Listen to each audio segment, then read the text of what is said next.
In today's video, I'm going to teach you how to fix Assassin's Creed Valhalla on Windows 11.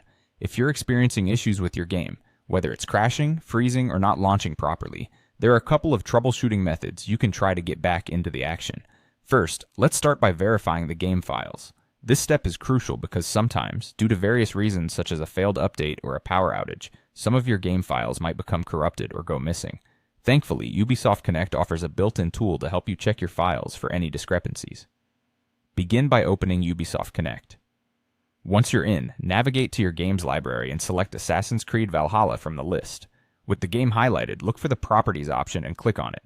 Within the Properties menu, you'll find an option labeled Verify Files. Click this, and Ubisoft Connect will start scanning all the necessary files associated with Valhalla. This process might take a few minutes, so feel free to grab a coffee while you wait. Once the scan is complete, Ubisoft Connect will either automatically download any missing files, or notify you if everything is in order. Next up, let's ensure your graphics drivers are up to date.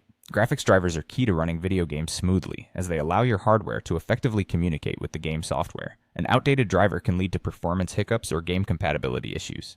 To perform this update, press the Windows key and X on your keyboard to bring up a Power User menu.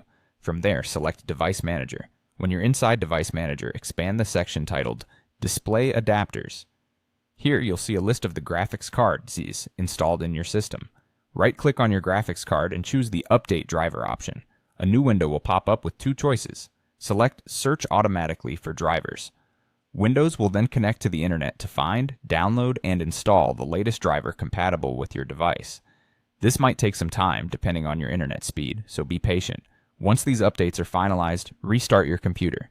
Rebooting ensures that any alterations you've made are correctly applied and gives your system a fresh start. After the reboot, launch Assassin's Creed Valhalla to see if your issues have been resolved. Most of the time, verifying game files and updating your graphics drivers will fix common problems. However, if you're still experiencing difficulty, consider reaching out to Ubisoft support for further assistance, as they can provide more tailored help and guidance. Thanks for watching, and if you found this video helpful, don't forget to like and subscribe for more tech tips and gaming guides. See you in the next video, and happy gaming!